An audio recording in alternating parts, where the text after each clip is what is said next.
So, welcome back. Let's see. Okay, anyway, so today's topic is Saving in Sports. It's the fight to protect the sex-based protections for women in sports according to us for the past 50 years from Title IX. Last year was the 50th anniversary of Title IX, which, I think is important for us to fully understand everything that we're talking about. So let's title, right? So let's see if we can,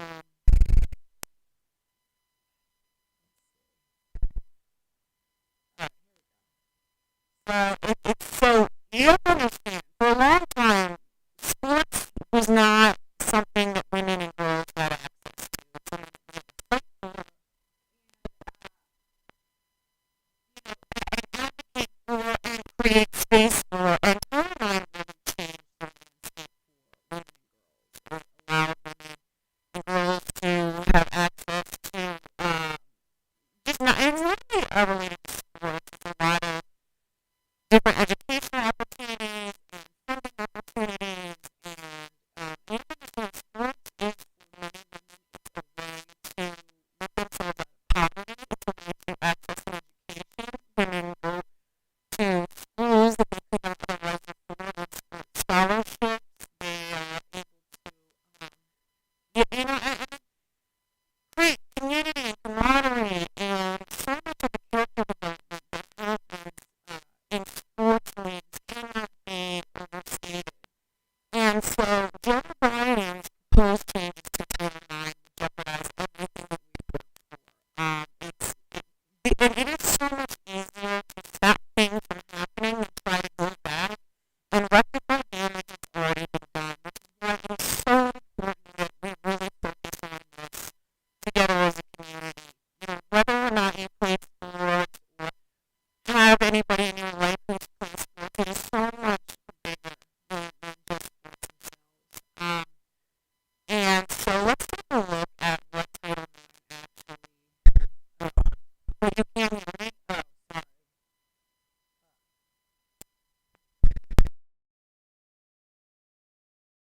Sorry, guys. Fuck.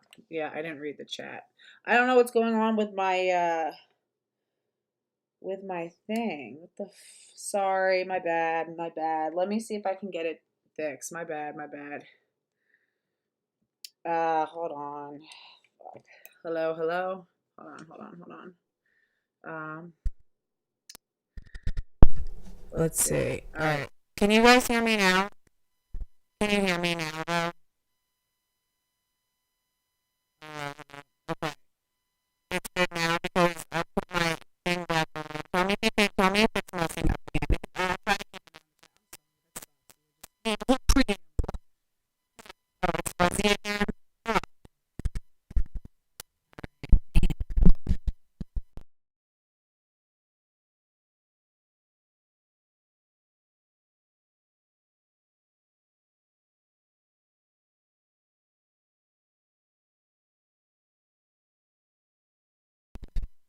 all right. How about, is it better now? If not, I'll just, oh, it's buzzing. No, it's because if I switch it to my built-in microphone, you guys can hear me, but it's just not as good quality. Can you guys hear me? Still all right, that sucks. I'm just gonna have to use my built-in mic, and the built-in mic sucks. It sounds like a can. If you guys want to help me get a new microphone, that would be wonderful. Feel free to send in any contributions for a new mic fund. Venmo at Slightly Twisted Female, because it looks like I'm going to need one. Or also Cash App at Slightly Twisted XX. So we're gonna probably have to start a Brittany Needs New Equipment fundraiser. Anyway, all right, cool. So yeah, I know it just sucks. Okay, so anyway, so as I was saying, guy, I don't even know where I dropped off, but and I'll have to edit a lot of this part out. So anyway, so everything related to fighting for women's sports revolves around something called Title IX, last year in 2022, we celebrated 50 years of Title IX protections, which affords uh, uh, protection against sex-based discrimination for women in sports. And you have to understand, it goes beyond just sports. It has to do with, education, women's access to basically, equal opportunities that are equal in opportunity, but that also acknowledge the fact that we are, one of two phenotypical layouts that exist within the human species, right? And we are not identical to men, so it is not equal to have us all kind of lumped in together. Prior to Title IX, women had no access to sports, whether scholastically or professionally, and it changed everything. And you have to understand why Title IX and sports is so important to women and girls. For women in poverty, or women and young women and girls in poverty, sports is a way to uh, access educational opportunities that they might not otherwise be able to have access to. So playing sports for a lot of women is a gateway to scholarships, and getting into schools that they might not be able to afford otherwise. It's, for some women it's everything. For some girls it's everything, right?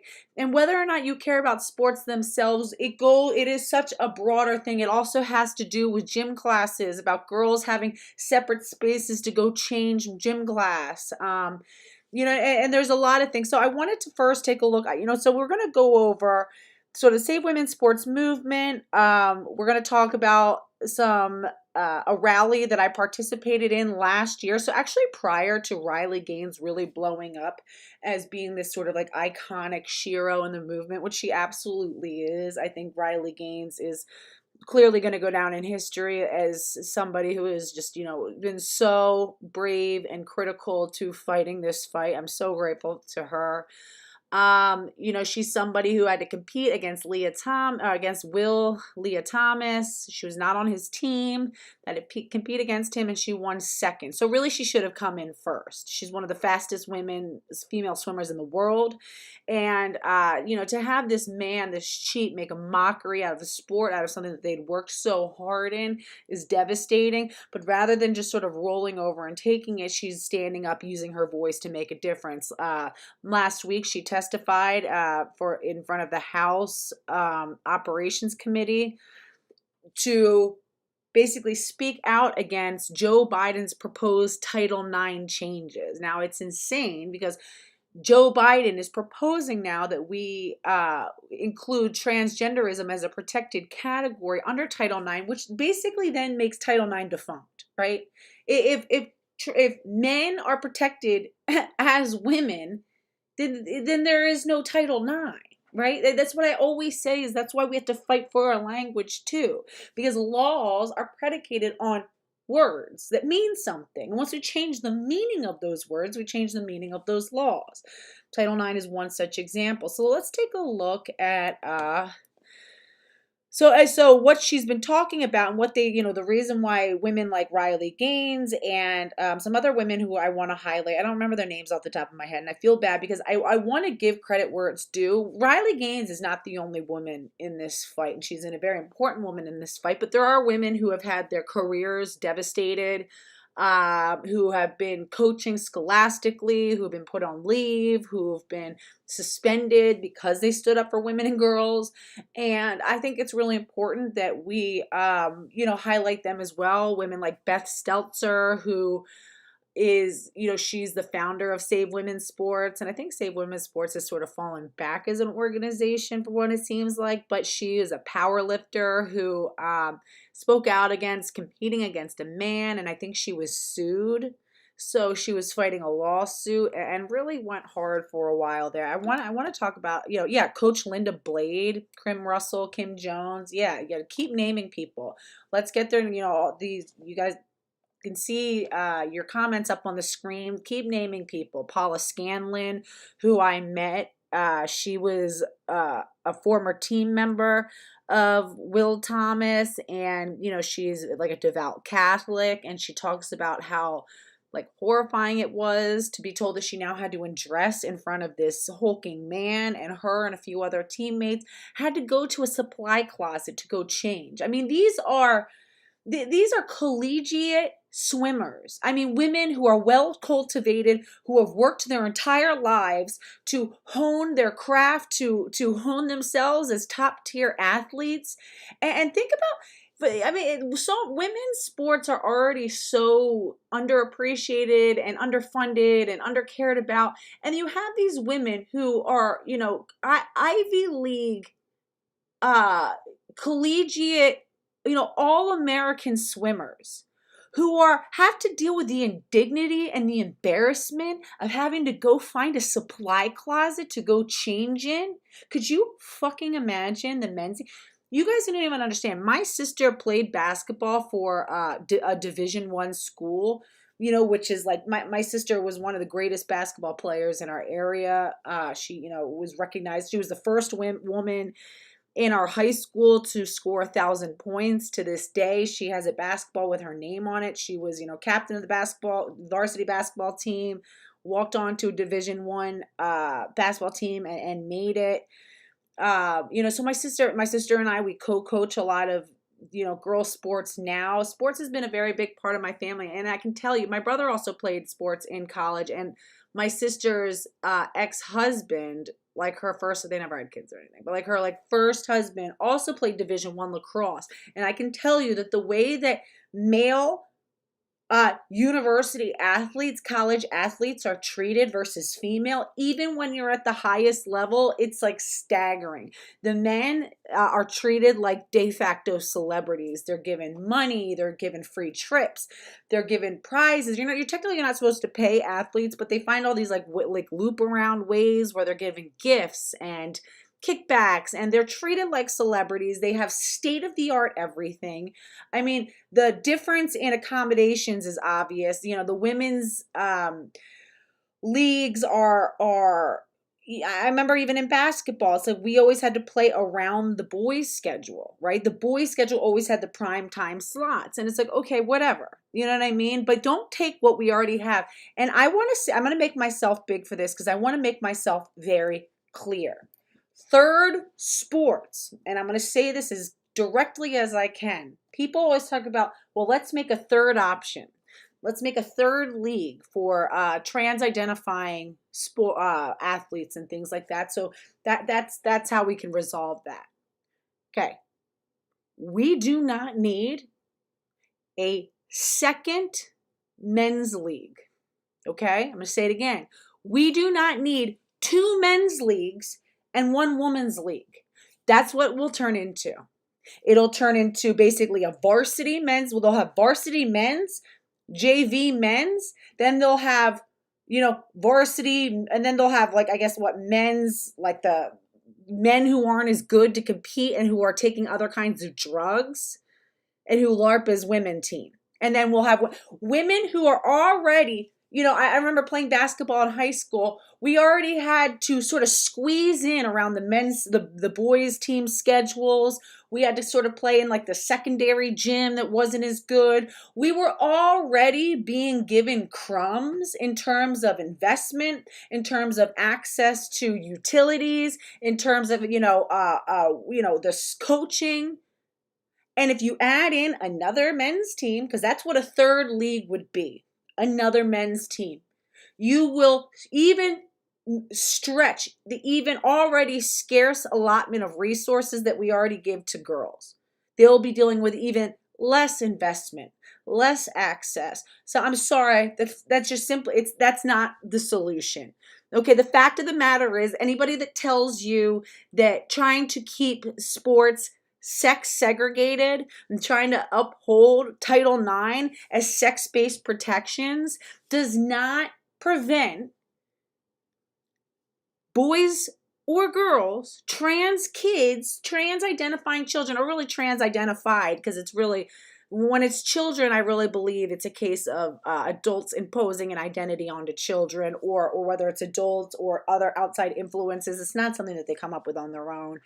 And no, that doesn't prevent them from playing sports. They will always have the opportunity to play sports with their sex, with their own sex. They're constantly telling us that sex and gender are different. So, how would it make any sense for us to create teams based on gender identity, right? Because gender, they always say it has nothing to do with what's in between your legs and da da da da. But uh, athletic performance absolutely does, right? Absolutely, it absolutely does. And there's no reason that children should be on performance altering drugs or interventions, so there really shouldn't be a problem.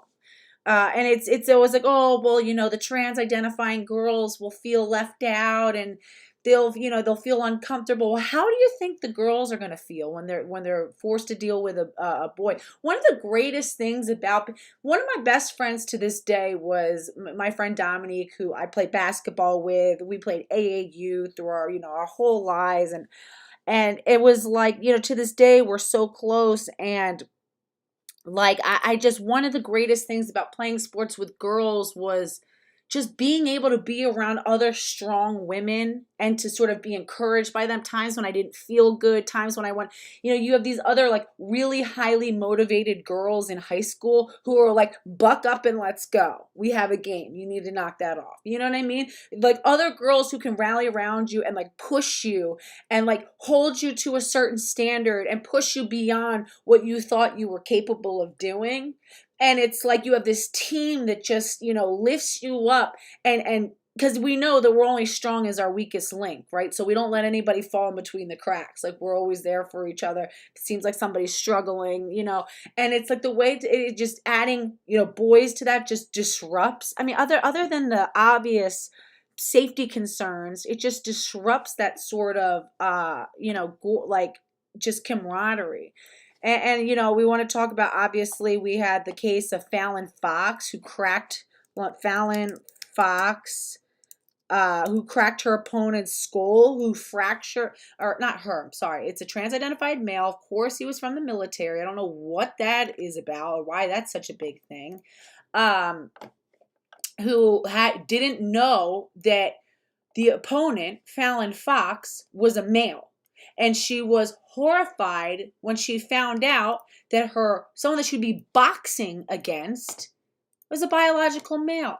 And it's like, I almost feel like I used to go through all of the science and talk about how males and females are physically different. And I almost feel like we need to stop doing that at this point, because it's like, they know enough.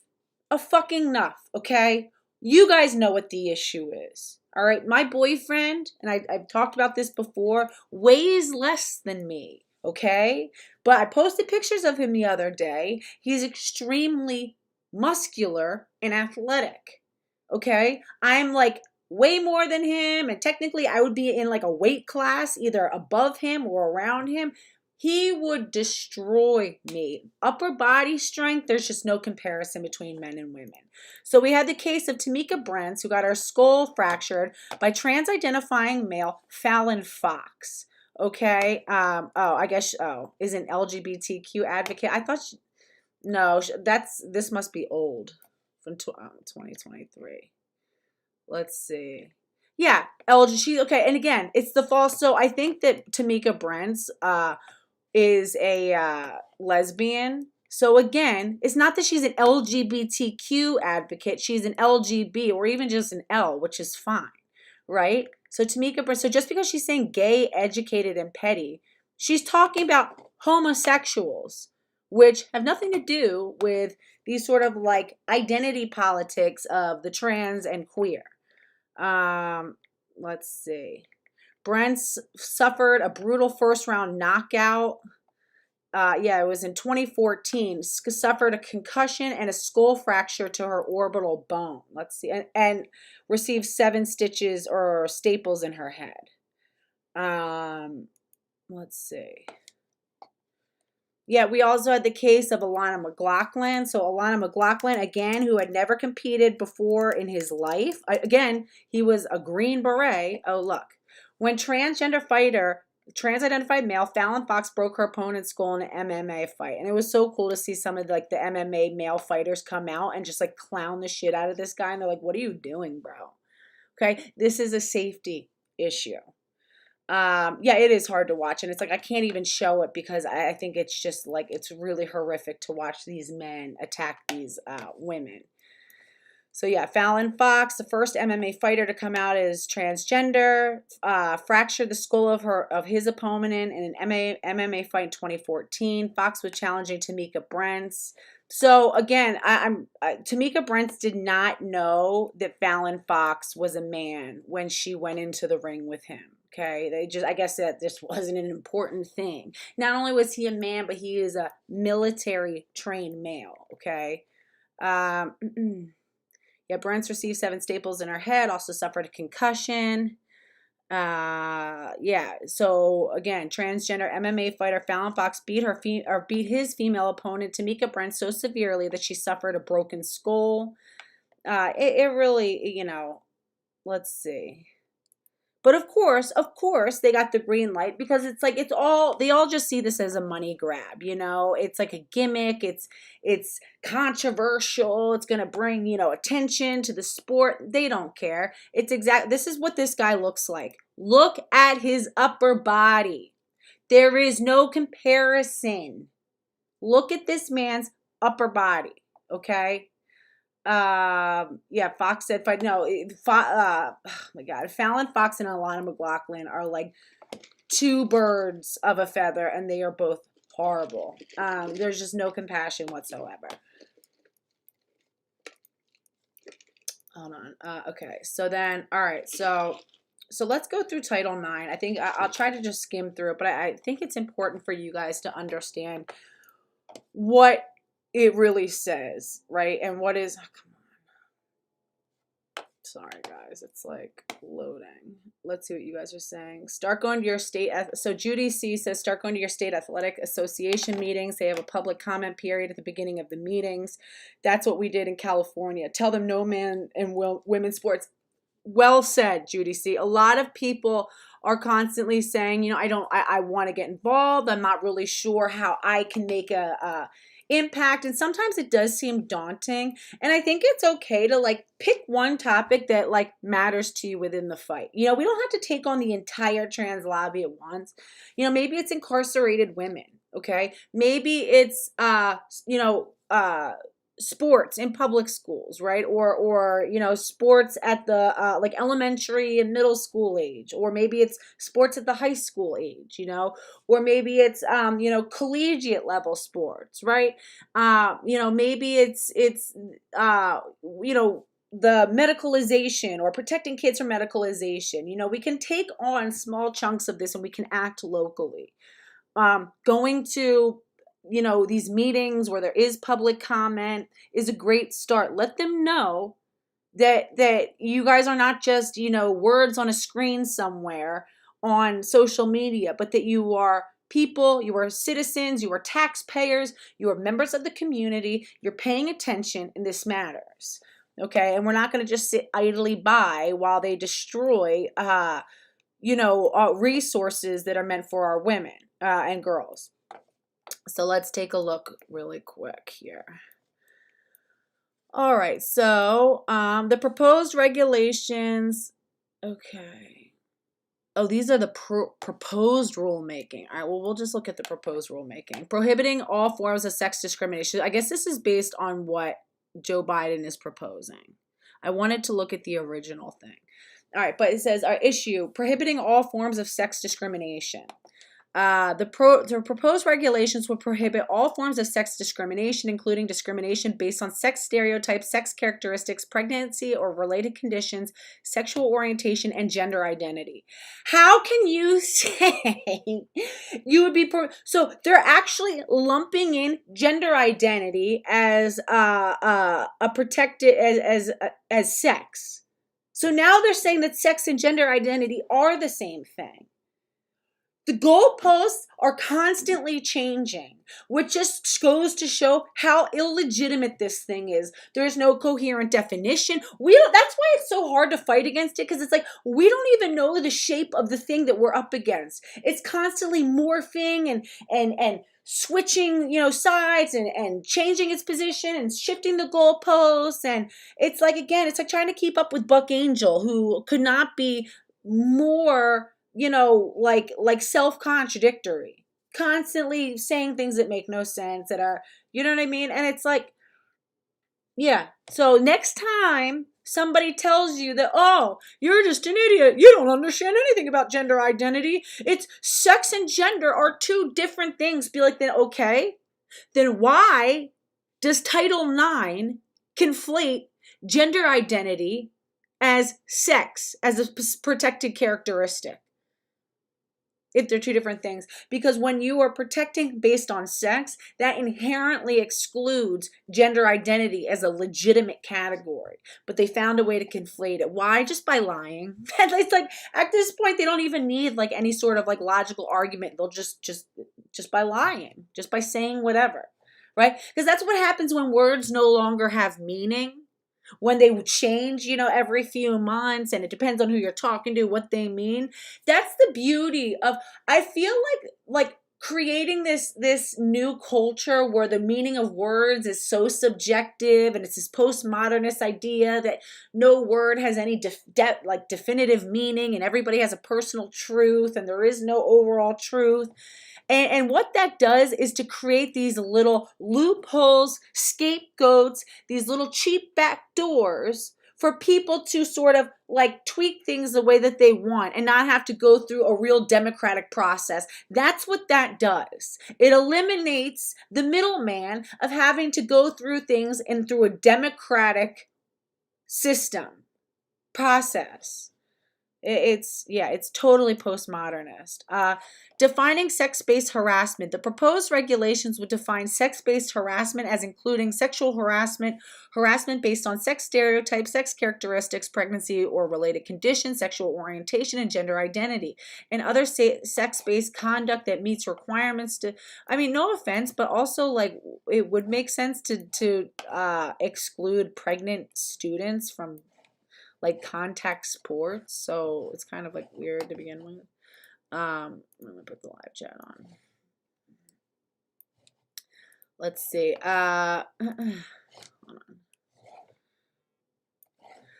The proposed regulations would continue to cover quid pro quo harassment with an employee. Oh, here we go. See, this is also dangerous. Quid pro quo harassment with an employee or other person authorized by a recipient to provide an aid, benefit, or service explicitly or implicitly conditions that aid, benefit, or service on a person's participation in unwelcome sexual conduct. Oh, well, yeah, and incidents of sexual assault, dating, violence, domestic. Oh, well, I guess they're talking about like doing things in like retaliation.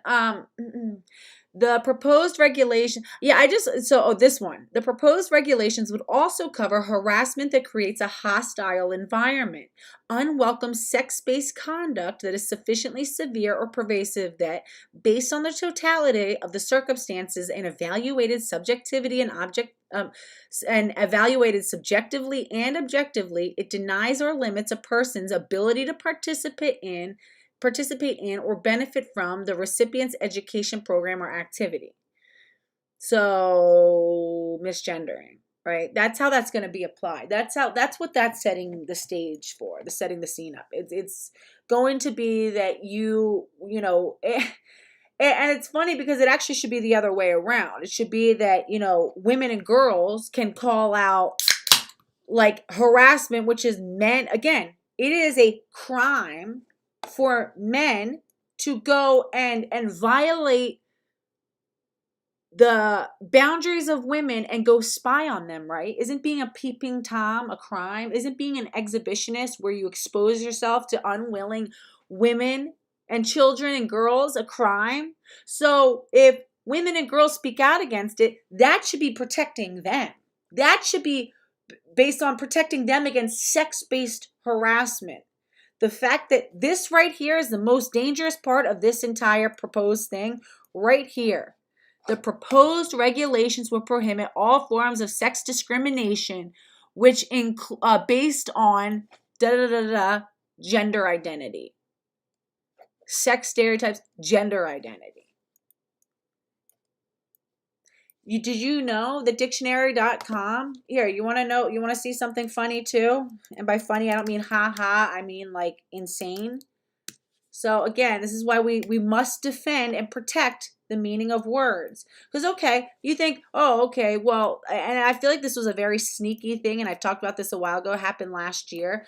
So you put in, all right, let's look at the definition of the word woman, okay? So anywhere that the word woman appears, okay? So it says, all right, so woman, all right, noun. So one, an adult female person, okay, or a female employee or representative. They don't, it doesn't, yeah, anyway. Female. Yeah, okay. Oh, well, looks all good to me. They haven't changed it yet. I mean, an adult female person, that's what we want, right? Except, let's go look up the words that comprise woman, adult, female person. Well, what could possibly get froggy? Hold on. Oh, come on. It's like not responding. That's great. Diction. All right, so let me just I keep putting in the same typo every time.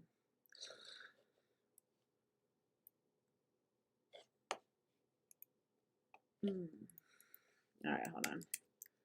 Dictionary.com.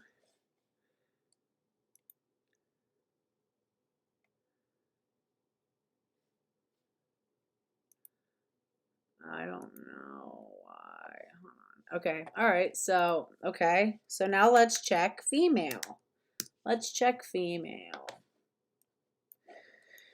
Well, female doesn't change because that's just really straightforward. You have to be a female. You have to be a human being. Well, you have to be a part of a sexually dimorphic species wherein you are, organized around large gametes and typically have XX chromosomes, but you have no Y chromosome. It's not about perfectly XX and XY, because we know that disorders of sexual development can alter this. But one thing that we do know is that no woman has a Y chromosome. Once a Y chromosome is present anywhere, whether or not they have XXY or whatever, then you're a woman, right? It can be different and messed up in some ways, but once you have a Y chromosome, you're a man.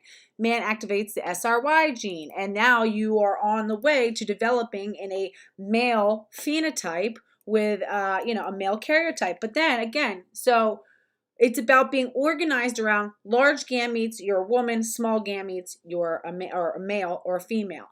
But amazingly, female, adjective, having or relating to a gender identity that corresponds to a complex variable set of social and cultural roles and behaviors assigned to people of the sex that typically produces egg cells. So they're basically saying that being a female is about they're literally acknowledging and admitting that it's about stereotypes and assumptions and biases and assumptions that are placed on us.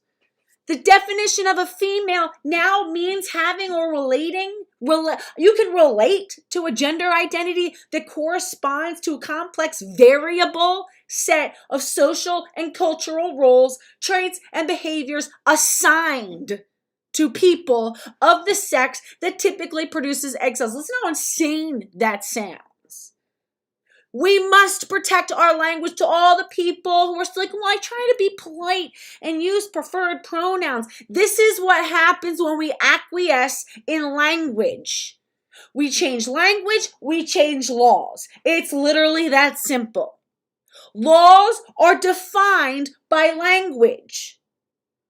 We understand the parameters of a law because of the language that is written therein. When you change the meaning of the words that appear in that piece of legislation, you have changed the definition of that law. It's like literally that simple. So if you still think that you're being polite and kind and whatever, you're like, oh, I'm going to just use preferred pronouns because I'm a polite person. That's not polite. That's not kind. Because you know what it results in? It results in the sexual harassment and degradation of rights, spaces, privacy, and dignity of women and girls, putting them in abject danger. You think that's polite? Doesn't sound polite to me. I think the kindest and most polite thing you can do is tell the truth.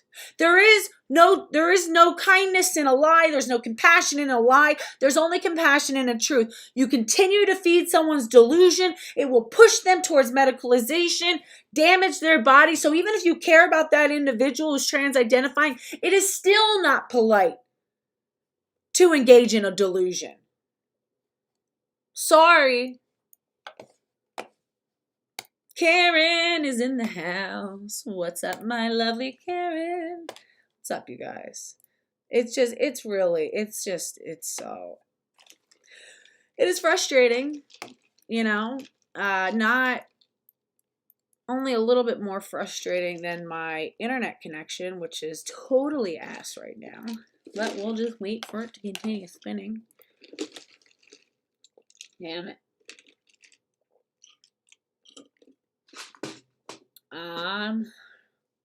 Sorry, my internet is being super slow. Yeah, to hell with kind. And it's like kindness is not, yeah, it's not kind, and it's like the true definition of kindness is doing the right thing as far as I'm concerned. And like none of this fits. All right, so this one I thought was first and foremost, let's look at when. Oh, God, I should have just stuck away. Let's see. I want to get to the Riley Gaines testifying, but I want to look at, this first. All right, so anybody who remembers, and I know that this was organized a lot, Beth Stelzer does not really get enough credit for her role in bringing attention to the Leah Thomas thing. Beth Stelzer was the founder of Save Women's Sports. She's the one who encouraged Kelly J. Keane to come. She's the one who really highlighted. So it was like Beth Stelzer, and then she was collaborating a lot with Jennifer Thomas. And this really was a grassroots thing. People were not picking up on this story until these women were just hammering at it. And then Kelly J. Keane came, and she made her totally iconic statements where she's yelling, he's a man during the NCAA tournament. This sucks too, because it's like I was going through so much stuff that year, and I didn't live far from UPenn, and I didn't get to see anything. But so I definitely want to shout her out. It's, again, people are like, who feel like it's just so overwhelming and we can't make a lot of change. You can. No, you can, and we can. Let's take a look really quick.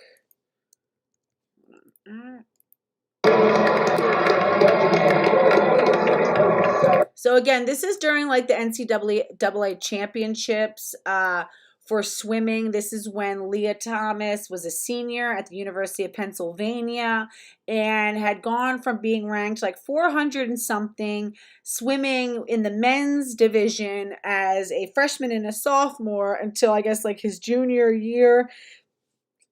Suddenly he decided, after having no evidence of having a woman's gender identity, he suddenly decided that he is a woman, and it actually was putting him on track to the Olympics until I think the swim association stepped in and was like, no. The International Swimming Association was basically put an end to it, stood up, stood their ground, and was like, we no longer accept males swimming in the female category. And it was amazing. But anyway, this right here is Kelly J. Keane, who showed up to the NCAA championships and called him out and forced everybody to deal with the fact that this man is a cheat, rather than, just politely kind of slinking away. And I love it because that's kindness. Kindness is speaking up to women who, and girls who have worked so hard for something and have had their voice ripped out of their throats. To me, that's true kindness. True kindness is not just sitting by and quietly ignoring when we see something egregious happening. Let's take a look. So he's about to swim.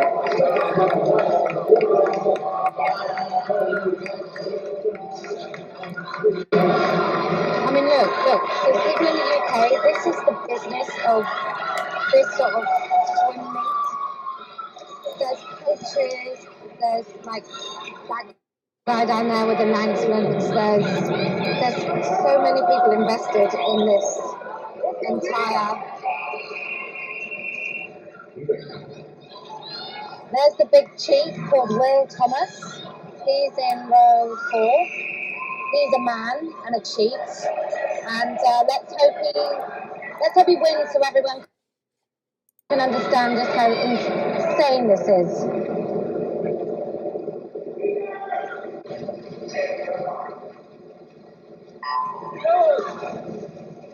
Yeah, I just can't imagine anyone actually cheering on him in a women's. Wait, let's see. I think she. Oh, you know what?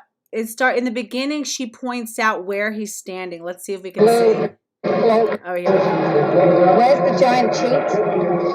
Sorry, where's the giant cheat? Right there, the blue. Yeah, you see him. Okay. So you see, it sucks because I can't. He's like, I guess he's number 4 in from that side. But you can kind of see it's such like low quality. Let me see if I can turn the quality up a little bit. Hold on, quality. No, I don't know why my thing is like crappy, but whatever. Okay. So the person, Jesus Christ, the bloke in the blue hat there, who's slippering up. So if you look along, there's 1, 2, 3. He's number 4.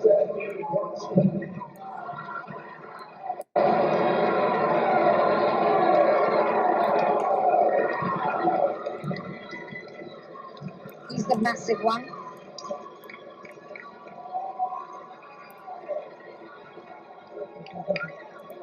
It's really, so there's been protests outside this morning, and nearly everybody that walked past said that they agreed that he shouldn't be swimming and it's disgraceful. We're really happy at this point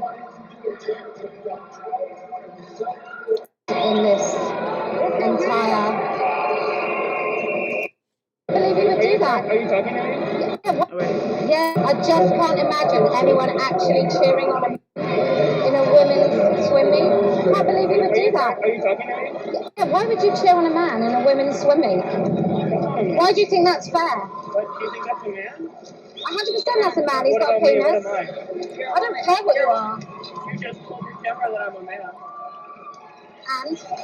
If I'm a man, then that's a woman. Well, you're a woman then. You think I'm a woman? I don't know what you are. You've got your face covered. Okay. I didn't realize you could tell what somebody was by just their face. He's got a penis. You've examined his genitals? He's got a penis. You've examined his genitals. Oh, you just said his. Thanks very much. Point proven. Thank you so much. So this I don't know if it's a trans-identified female. I think it might be, but she's saying to KJK, she's like, "You've examined his genitals." Whenever time she says he's a man, stop it. The gaslighting is so aggravating. You've examined his genitals, bro. Come on, like women are honed to identify this stuff from a mile away, and you wouldn't be a trans woman if you were a biological female. That's the whole thing. Stop it. That was great. Thanks. Thank you. I'm repeating back what you said. He's definitely a man. Don't be ridiculous. You actually stood there and looked at your genitals. Are you telling me that when he went by the name of Will, he was lying his whole life about being male? Is that what you're saying? You have sat there and picked up. Are you honestly saying you think that his body is the same as the other girls in the pool? Everybody is different. No. Are you saying he doesn't have male organs? So if you think that you know. Are you saying he doesn't have male organs? I don't think that I think you're twisting words. I think you have no idea. Does he have? No, I'm a woman. That is not a woman. Lie and be dishonest and say that you don't know what sex they are, but you do, and so do I. No, there's really. No, you need a male and a female to have a baby. That's the survival of our species. Not complicated. It's disgusting.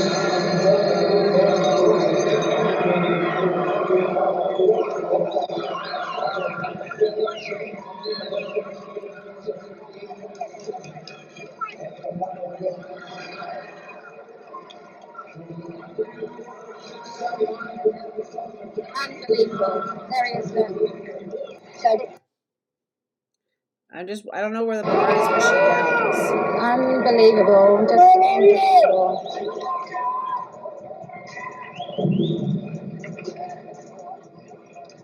Look at the size of him. There's Helena.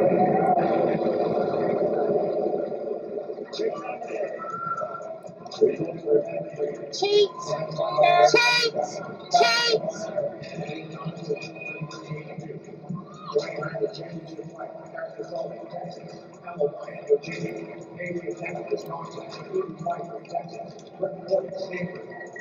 Scandalous.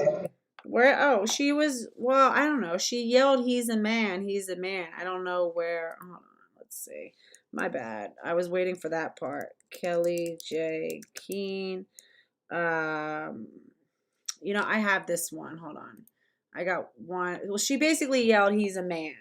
And I think that Kelly J. Keene inspired this piece done by Rebel News. And yeah, this is important. I found this yesterday, and I want to take a look at it.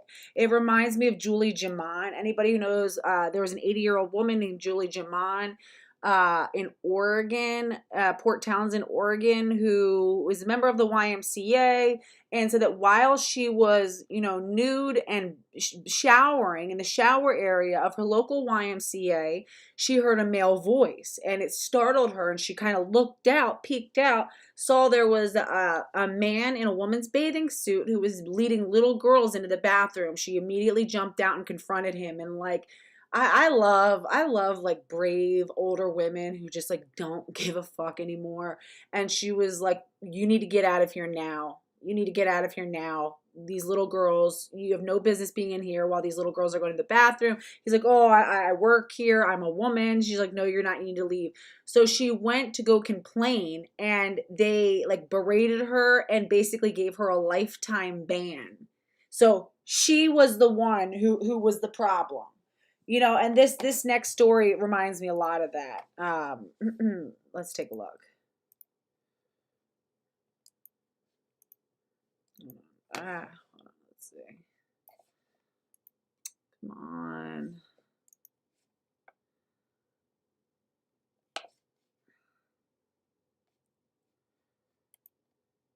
Story. Sorry, guys. My internet is being mad slow.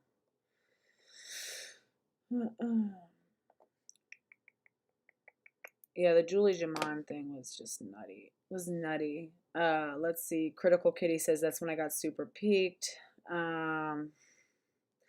You Got Me Fucked Up says at Lord Firebird, right? I went to a bar and there was writing in the unisex bathroom saying trans kids matter. Like, this is a bar. There's no kids. All kids matter. No kids are transgender. Yeah, ew.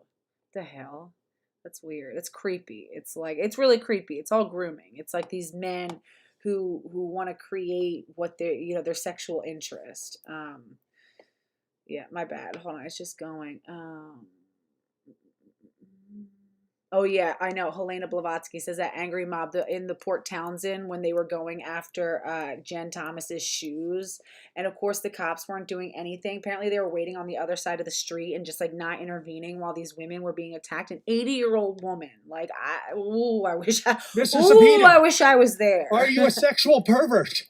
It has nothing to do with you. Why are you telling us to leave? Because you can't take. This right here is an example of men stepping up for women and children, and good on them. Okay, that's what we need more of. We need to be supportive of men who are starting to find their voice and their footing in this, because it is men who should really stand in between abusive men and women and children. Okay, you guys, there's no more saber-toothed tigers anymore. You want to fulfill your role and your, instinctual drive to protect and to serve. Here's your chance, guys, right? You can stand, hold a firm line, and just help us say, no, enough. So thank you to these men. So let's take a watch this. Film in here. We see, look, there's people right there in the front row recording. Look at that woman in the corner. I don't see anybody recording. What are you talking about? There is a 50-year-old male that has invaded the change room and showers of 13-year-old girls. The 50-year-old man changing with 13-year-old girls. Do you have a record of sexual perversion? Oops, sorry. I pressed. Vanessa said that David Menzies interviewed me. Was this who this guy is? On Rebel News. It's not on YouTube. Oh, I'll put it up on my channel, V. You gotta come on my channel again. And we should do our own stream. I miss hearing from you. Roxy Tosin says, these proposed Title IX regulations create conflicts all over the place that will have to be investigated and adjudicated, ensuring that lawyers, school admins, and DEI officers will have plenty of work. Yeah, exactly. Oh my God. Yeah. No, that's so true. It's all of this is just to create more revenue, and it's for this, like, the professional class to have things to work on and fight over, and that's such a good point. Protect me from these people. Protect us from what? Is that who this David guy Menzies is? for Rebel News here in Barrie, Oh, Ontario. yeah. Well, I'm standing in the East Bayfield Community Centre. That is the venue for the Trojan Cup. It's a swimming competition. And guess who is dropping by the pool for a dip? Yes, none other than Nicholas J. Sapita, a.k.a. Melody Wiseheart. He is the 50-year-old man we discovered swimming with girls as young as 13 at the Markham Pan Am Centre just north of Toronto in October. Well, he's back. It's like Jaws 2, isn't it? And the thing is, why? Why is this being tolerated? For starters, consider that the world's governing body, that would be World Aquatics, introduced regulations earlier this year that state male swimmers who transitioned after puberty cannot swim with females. So it's not a perfect regulation, but this is really the first international sporting body to put down a firm stance, and it shows that they stood with the female swimmers in the whole UPenn Leah Thomas thing by going and adding additional regulations. And it's like, we need to celebrate that and stand with that, because they get a lot of, pushback and protest and stuff. And it's like, whenever we see these bodies doing the right thing, we need to stand with them. Whenever we see international sports bodies not doing the right thing, we need to call it out. But, I seriously, my, so much respect to the World Aquatic Association in terms of setting the regulations for swimming. They stood with the female swimmers, and it's huge. And I don't think that they get enough, gratitude and respect for that, because it's thank you for actually caring about, rather than wanting some sort of cheap, gimmicky attention grabber and, money pot, actually caring about the, athletes that you're supposed to be built around. Sapita transitioned well after puberty, so he's breaking the rules of the world governing body. And Swim Ontario? Oh, no. Damn it. Hey, it's Adam from... Sorry. Susie Glucksman says, sorry. Yeah, and it's... Mr. Sapita. Oh. Susie Glucksman says he's swimming for access to the locker rooms and not the other way around. 1,000% correct. Cool. MZ says Brit Rebel News already uploaded a follow-up video too. They're staying on it. I love it. I'm like, this guy's awesome. Yeah, I didn't know who he was, David Menzies, but yeah, good on him. He's so bomb in this. I'm gonna follow him and let him know about this. And anybody who wants to tweet this video to him, tweet it, because we we want to let these men know who are standing with us and standing up for us and like having our back, that like we appreciate it. You know what I mean? It's not falling on deaf ears. And everybody who gets mad whenever we talk about men being the problem and everyone's like, oh, misandry, you're being a misandrist. Bro, shut the fuck up. Okay? And it's like, so, if they need the little pat on the back, then like, obvious, it's like, and I said it, God, as I kept saying in my community tabs, I was like, I've never in my life heard a genuinely good, like, man with like real strong character who, upholds his like responsibilities and duties as a father, as a husband, as a son, as, a brother, as a mentor, a leader, a coach, whatever. I've never once heard one of those men say not all men. I complain about male violence against women to my boyfriend all the time. I'm constantly, and I don't ever give the caveat. I don't say some men, or I'm always saying men are this, you know what I mean? And he's never once, and he'll just be like, yeah, no. And then he'll tell me some like, story or something that like he's agreeing with me and like following up on it, or trying to give me some analysis or insight to like help, like, so we can try to figure out like why these things are the way they are. He's never like taken it personally, because clearly I'm not talking about him. If you're a good stand-up man and you know that it doesn't apply to you, why would you feel the need to constantly be like, oh, it's not all men? Yeah, if you're a living testament to it not being all men, then you it's like the point is already made just by you existing. And you know that we know that, and you know that. But it's only men, right? It's not all men, but it's only men. It's only men who are doing a lot of the shit that y'all are doing, okay? So, virtually only. Yeah, we have some like outlier women, but come on. Who transitioned after puberty cannot swim with females. Sapita transitioned well after puberty. Yeah, and it's like Reverend Coffin's other son. And like, don't get me wrong, there are some like really annoying takes within the rad fem community, especially with like these hardcore radical feminist separatists who actually like do hate men. There are some who like, but again, you have to understand, women hating men usually has more to do with, we hate that you're killing, raping, and hurting us and trying to keep us down and interfere with our reproduction and our bodies and, fuck with us in law and society, economically. When men hate women, women die. Okay? Let's say that again. When women hate men, they separate from men. And they talk about men and they make fun of them and they like say, get away from us. When men hate women, women die. Women are oppressed in law. And women are exploited in the most heinous ways. So I can assure you, male hatred of women and women's hatred of men are rooted in two very different things.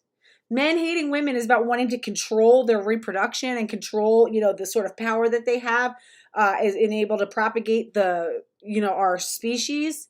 Women hate men because of the things that men do to us. Not the same. But yeah, there are some, but like I said, there are some like annoying man-hating takes or whatever. And sometimes I get annoyed with them too. But again, to act like it has some sort of like impact on the lives of men, it doesn't. It just means there's a few less women who are available in the dating pool. Like, oops, oh well. So he's breaking the rules of the world governing body, and Swim Ontario, Swim Canada, this community center. Yeah, that's my biggest thing. So you got me fucked up. She goes, I understand where those rad femmes come from, right? But it's too far. Some of them literally hate straight and bisexual women. That's weird. That's my biggest thing with women who hate men, is that they also equally hate women who build lives with men, right? And they almost like, but they usually take it out more on those women. And, and then they'll sort of, and to me, it gets in the way of addressing the needs of actual like heterosexual women and mothers. Again, because to become a mother requires intervention in like being with men, right? To be a mother, it's a sexually reproductive thing that you had sex to achieve, you know. I mean, yeah, there's some women who've used artificial reproductive technologies, but it's still, again, it's a sexually reproductive thing. It requires, you know, some sort of a relationship or tied to a man, or the fact that you're a mother, maybe you've given birth to sons or something like that. That's my biggest issue, is when you hate men so much that you, like, you know, exclude certain women from feminism and who really could benefit from it the most. And, you know, mothers make up 80% of adult women. And again, it's like just, you know, denying and, you know, it just, yeah, not addressing the actual needs of women, and, like, you know, just kind of like rolling the women who have relationships with men into your hatred of men. It's like, that's great that you don't like them, but, like, bro, that shit has nothing to do with me or like the men, you know. And I feel sorry for women who have been really traumatized. All of my sexual, like, trauma came as an adult. My parents protected us as kids. I was never molested as a child by anybody. You know, my parents gave few people access to us, and we were always, well, my dad was, I mean, like, one of the greatest. He went to work every single day. He, like, owned his own business, but he used to show up to our sports games and our events and our activities, you know, in his full work outfit, his, you know, suit and tie, come racing in and wouldn't miss it. You know what I mean? My dad was so committed to us. Um, like, did everything he could to make us happy in so many ways. And no, he wasn't always there, because my dad worked really hard and worked these crazy long work weeks so that he could provide for us. But it's like, we all, you know, yeah, you know, and it's like, I wish everybody could have that, you know, as a baseboard. And I know that not everybody does, but it's like, people also need to be willing to acknowledge that maybe, you know, your experience is not ubiquitous. And a lot of women have experienced abuse at the hands of men. I went on to, unfortunately, my husband, it wasn't great, you know, and I didn't pick up on some of these red flags, you know, when maybe I should have. And I thought I was choosing correctly, and I didn't. But it's because of the foundation of men and women in my family that I was able to recover and get out of a bad marriage, right? My dad was instrumental.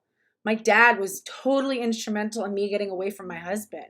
You know, he gave me a lot of financial support. He gave me a lot of just, like, you know, helping me with my kids and being there for my kids. He's, like, stepped in as, like, a male figure for my sons while I was getting my life, like, kind of reorganized and catch my footing again. So it's like, no, good men are so, I think, can be so critical, but I just think that you know, the sort of disparity in good men and bad men is very wide and has huge impacts on everybody. And so, yeah. Seem to have absolutely no problem with that. And by the way, this is not to say Nick. Real quick, sorry. And Miss Misery Gloom says, it's worth saying that not all of us rad femmes believe that. I don't want to be with a man, but I understand I have to share a planet with them and deal with them.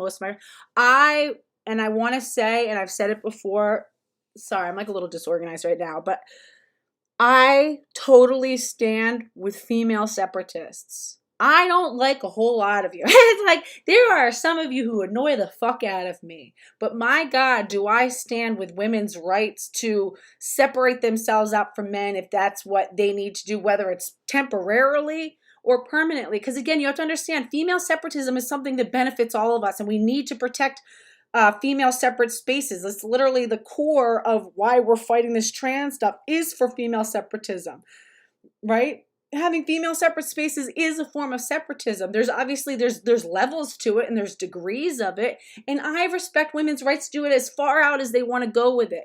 Some women who had just been, you know, sexually abused or assaulted or harmed by men might need to go through a few years where they really limit their contact with men. And we should rally around that and support that and protect that. And if and when they're ready to sort of like reintegrate with men in their lives, you know, they can do it as slowly as they want or not at all, right? My biggest issue is when I just think that the needs of heterosexual women and mothers get totally, like, you know, ignored and overlooked, and like almost advocated against you know, because some women want like female separatism, it's like, okay, you know, we should still collaborate, whatever. Anyway. Nicholas Sapita should be banned from the pool. What World Aquatics did was introduce another category specifically for transgender people. And you know, at the World Swimming Championships back in October in Berlin, Germany, not one person entered the other category. So you have to wonder, don't you, folks? The trans community has been screaming for years and years, tolerance, acceptance, we want to compete. Well, World Aquatics allowed that to give them their own division. Nobody showed up, so maybe there's something else at play. And by that, I'm... Do you hear what he's saying? So they tried doing the third. This is what we always say. Whenever they bring up like the whole third spaces and third bathrooms, and it's like, they don't want that, you guys. They don't want a third space because then it's othering. They want to be affirmed in their gender identity, or they want to violate women's spaces. It's like one of three things. It's either a homosexual dating strategy where the man wants to be able to be stealth as a man and you know, basically LARP as a woman because he's with a DL bisexual man who doesn't want to be seen in public with another man but likes having sex with a man behind closed doors. So he doesn't want to go into some third room because that'll out him, right? And they act like, oh, it's so dangerous to be outed and all this sort of stuff. Only if you're trying to stealth somebody, which is rape by deception, but it's because you're embarrassed. It's because that's the whole point of the LARP, right? You want to be affirmed. Or if you're an AGP and autogynephiles, because you want to prey on women, right? It's a strategy to get to women. Either way, they don't want the third space. And I've said it earlier, I'll say it now. A third space just means a secondary men's space. It's not a third space. You're going to have 2 male spaces and 1 female space because women aren't going to be able to want to or enter it for the exact same reasons why we have segregated spaces now, right? So 2 men's spaces and a woman's space. That we don't need that. Sorry. I mean, is Nicholas Sapita, I don't know, does he have a fetish? Does he want to go into the girls' change room? Does he want to shower with 13-year-old girls? That's what it looks like to me. My camerawoman,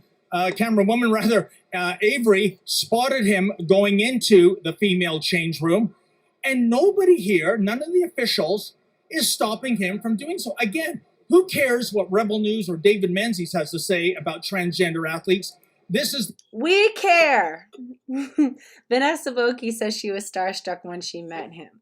I know. I'm like, I never saw him before, but after seeing this, I was like, bro, this guy is awesome. He's awesome.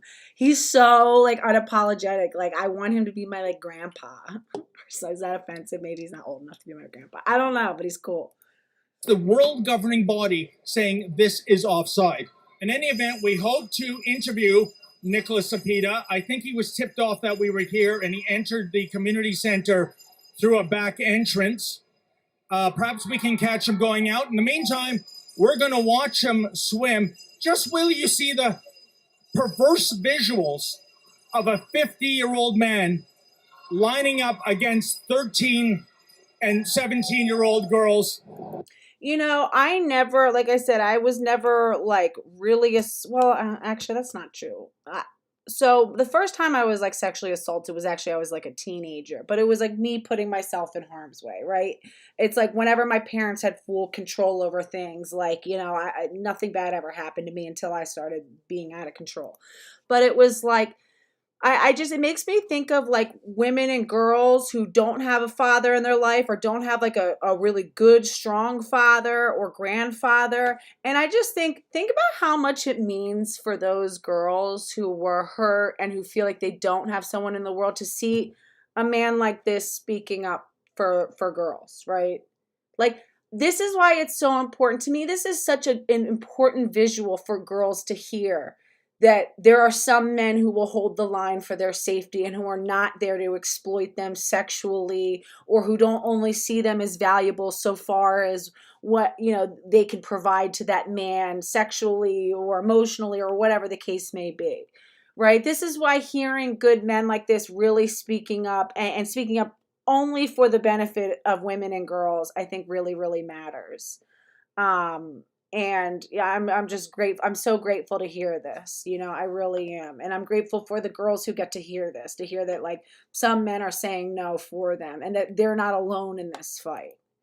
Visuals of a 50-year-old man lining up against 13 and 17-year-old girls. Oh,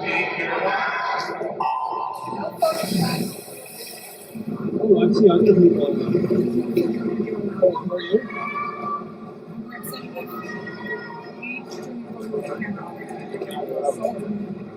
I have the photo.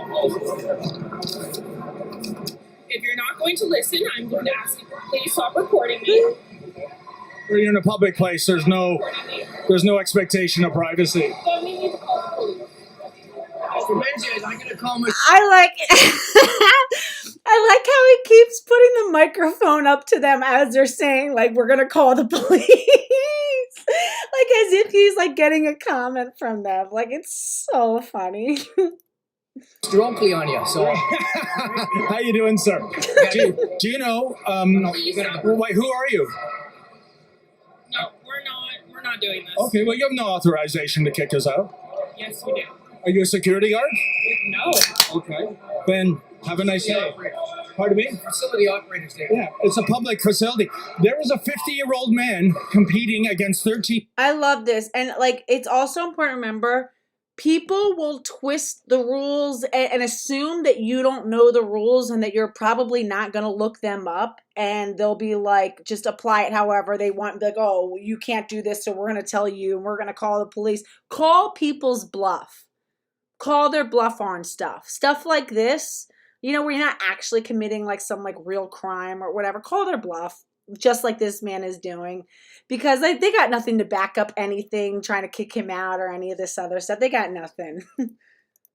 18-year-olds and changing in the girls' shower. Are you going to do anything about that? No, it's got nothing to do with me, David. Why aren't you going to do anything about that? You have to go outside, okay? You got to go outside. I don't think so. We're here. He said so. They're trying to protect the security, and they're going after a man who's recording the actual event, which I'm sure tons of other people in the crowd are doing. And when he's talking about a predator, grown adult man trying to go into the girls' changing room, a very vulnerable space, this guy's saying, "That's got nothing to do with me." Bro, huh? Make it make sense. To cover some perversity happening in this swimming pool. It's got nothing to do with me, David. Okay, well, it has nothing to do with... Yeah, Karen Davis says, why aren't the parents raising hell and telling Cepito to stay the hell out? Well, that's my question. I'm sorry. Parents need to get back in touch with themselves. And I think part of it is, unfortunately, like, and I hate to say it, but it's like so many mothers are being so heavily medicated during birth.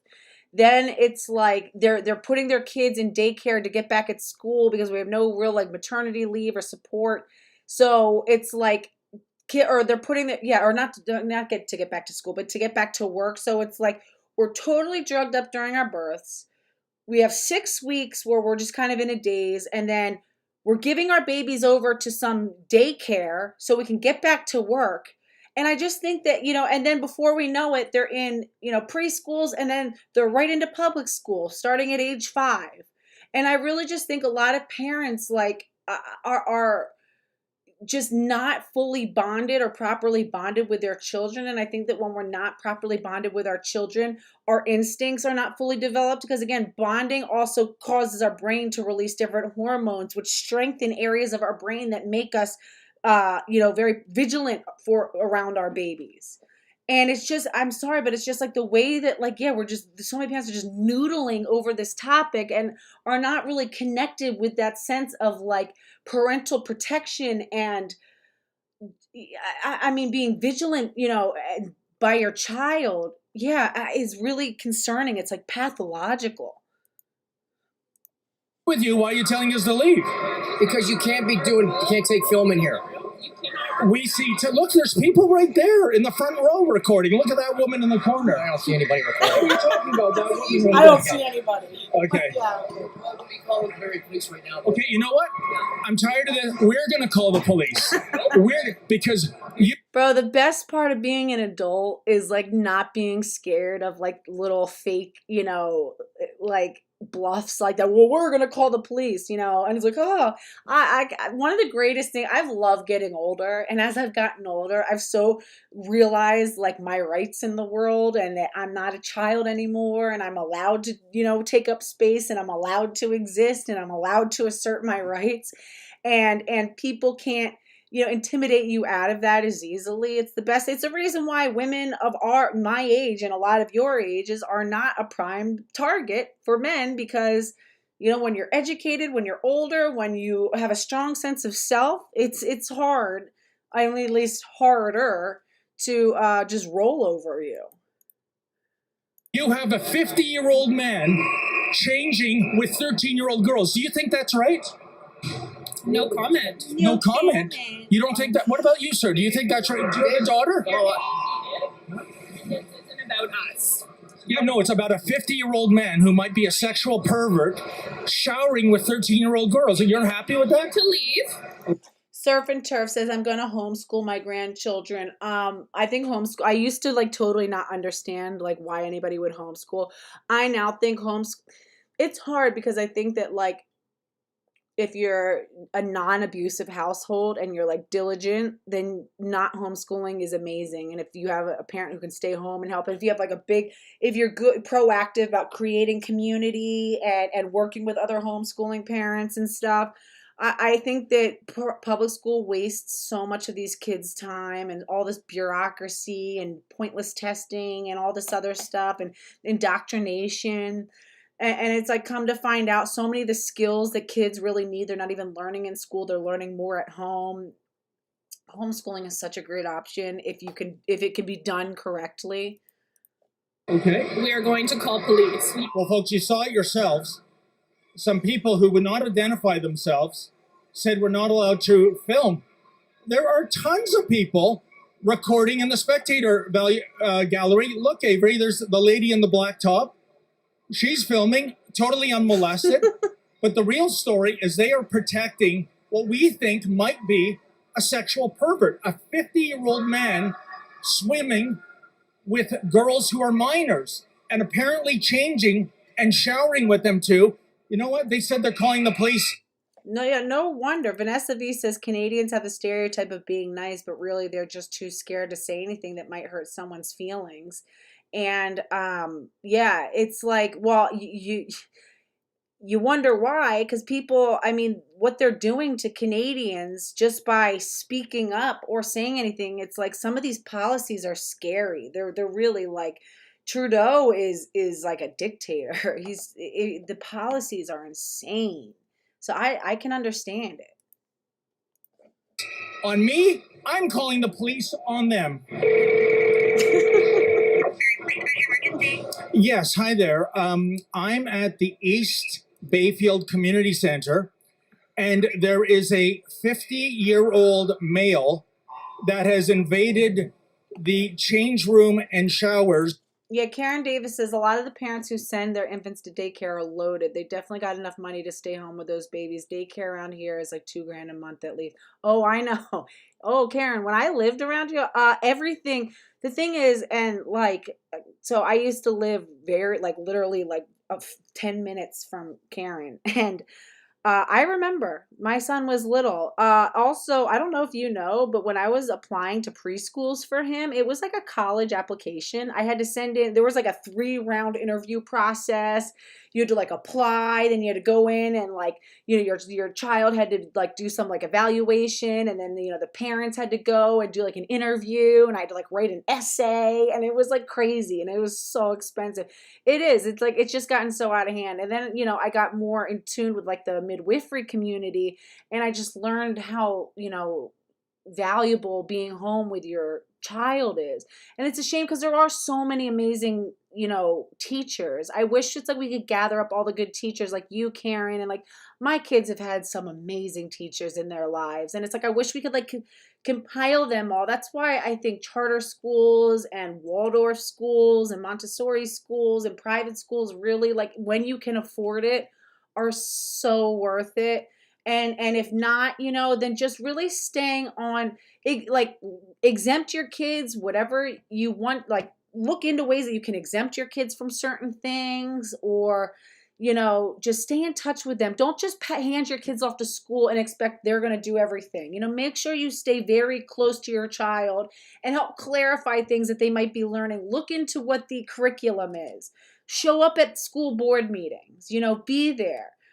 It would be too much for me, I think, just like mentally and emotionally to homeschool 4 kids, because it's like, I think as I'm like continuing to heal from cancer, I could probably like start to like maybe do it. But like these past couple of years, all the stuff that was going on in my life, and it's like sometimes I'm like, I sometimes I feel like my oldest son would actually really benefit from homeschooling. But anyway, it's just no matter what, whether you homeschool your kids or send them to school, you got to stay in touch with your children, and don't assume that other people are going to be doing the job of cultivating them. Don't let other people take that away from you. It's one of the most, it is your birthright as a mother, so long as you have your child, to impart on them your values and knowledge and wisdom that you want them to have. Stay vigilant. Of 13-year-old girls. Okay, I have a call in here for officers to attend me. Yeah, wait, hold on. Let's rewind it. The change room and showers of 13-year-old. So he called the police. Good for him. I love I'm this. at the East Bayfield Community Center, and there is a 50-year-old male that has invaded the change room and showers of 13-year-old girls. Okay, I have a call in here for officers to attend me. Your center there. He's in the swimming area now, is that correct? He is on the swimming deck. That's right. He just had a swim in the pool. We're going to have officers come by as soon as we can, okay, later. Just a very, very busy at the moment, okay? Well, there. Rachel Twigg says homeschooling isn't as complicated or difficult as most people think. It's about a half an hour to 2 hours a day, depending on the child's age. And that's the thing, Rachel. It's like, people are like, oh, that's barely anything. You don't realize that that's really how much instruction kids are really getting at school. Like maybe 3 hours. If you distill down all the actual instruction and take out all the, extra bullshit and stuff, that's really the amount of instruction that they're getting. Now, I think the important thing is you got to make sure that you're still socializing children, that they have access to other children and families. Because I do think that children learn from peers and things. But you get involved in like a Boy Scouts troop, or a Girl Scouts troop. Those are great for my oldest son is in Boy Scouts, and I just volunteered yesterday. I had to go and be part of a panel because some of the scouts were ranking up, and I had to go and like interview these kids, and I had to be like, okay, so what have you learned? What is the Scouts oath? And like, what, like I had to like grill them with all these kids are so cute. Oh, they're in like 6th grade, and like they're really like trying their best, and they're trying to be all like professional, and they're wearing their little like Boy Scout outfit and stuff. And I had to be like, all right, I said, you may step out, and I said, we're gonna like deliberate, and we have to like decide whether or not to like pass the kid to the rank or whatever. It's so cute how like nervous these kids are, and how like prepared they are, and like how much work they've done. And it's so important. There's community, and there's organizations that can help you be a part of your child's learning process. Take advantage of it. I pay $75 a year for my son to be part of Boy Scouts every single month. They do campouts, they do community service, they do a tree lot. I mean, it's been so good for him, and so it's like, if you do decide to homeschool, to participate in those sort of like community building, or even if you don't participate in homeschool, try to do at least one extracurricular activity where it involves a lot of parental involvement, right? Where you can go and help, be a part of like developing your child and be a part of a community with them. There you go, folks. For a change, we called the police. And why did we call the police? Because we are seeing, as I said earlier, perversity in the pool. Karen, that's such a good idea. Karen, I'll send you. So Karen Davis says, if people want a music teacher for homeschooling, hit me up. I can teach via Zoom if you have piano, keyboard, guitar.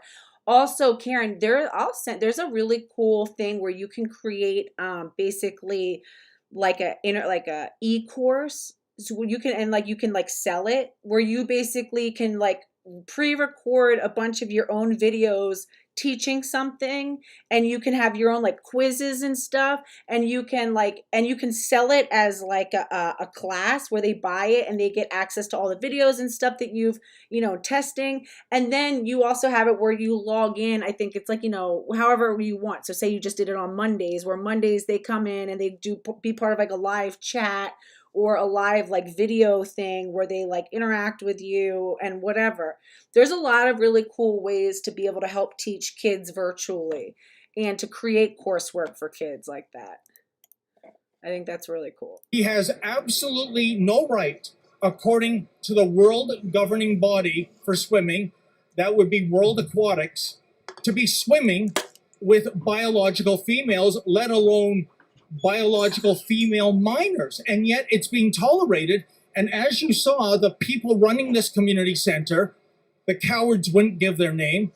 They were ejecting us based on a no filming rule. But the thing is, we made a printout of the photography regulations and the video regulations.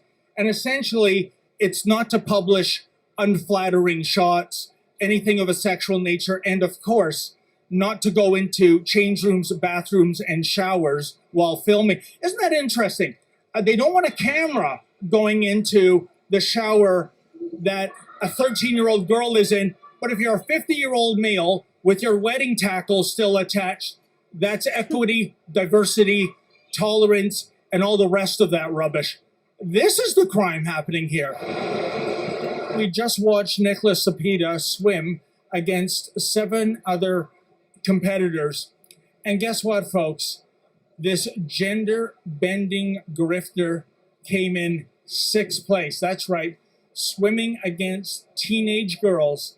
He came in 6 out of 8. What a loser. We finally have a definitive answer to where Nicholas Cepeda changes and showers. It is in the girls' dressing room. I saw it myself with my own eyes. He didn't go into the male dressing room. He didn't go into the family dressing room. Mr. Cepeda.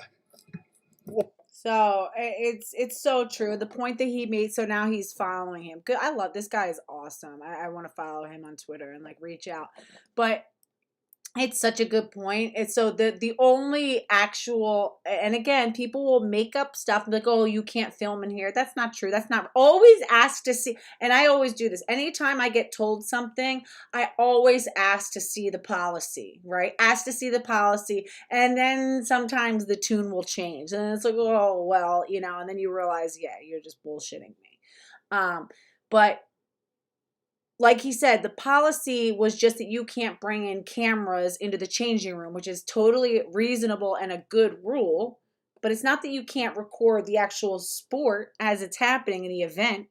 And it's such a good point. He's saying, so you can't bring in cameras into the girls' bathroom, but men are allowed to just go in themselves.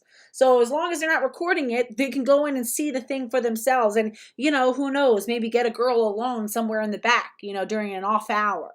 Yeah, exactly. It's insane. What is your deal? Why are you swimming with 13-year-olds? Why are you breaking World Aquatic rules? Why are you running? What are you... Mr. Cepeda, are you a sexual pervert? Why won't you answer these questions? Why are you breaking World Aquatic rules? You transitioned after puberty, did you not? Mr. Cepeda, why are you a coward? Do you have a record of sexual perversion? Protect me from these people. Protect us from what? He said, protect me from these people. Oh, these men are such slime balls. such slime. These are the guys who would have been the little creepy peeping Tom. Protect me from these people. Where are you going? I know. So, are you a pervert? Sir, hold on, sir. Question, are you a pervert, sir? It's like, imagine like he's like chasing him. How funny must that have been? You've seen this one guy like scurrying away where like a camera crew's following him, be like, sir, please, are you a pervert? He's like, help. So funny.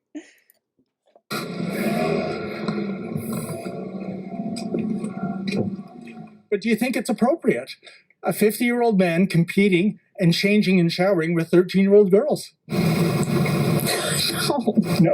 Okay. How does that nursery rhyme go, folks? See how they run? And that rat really went into an Olympic-style sprint. I wonder if he's running races against 13-year-old girls, too. This is an absolute joke that this individual is being allowed to compete against biological females that are a third of his age.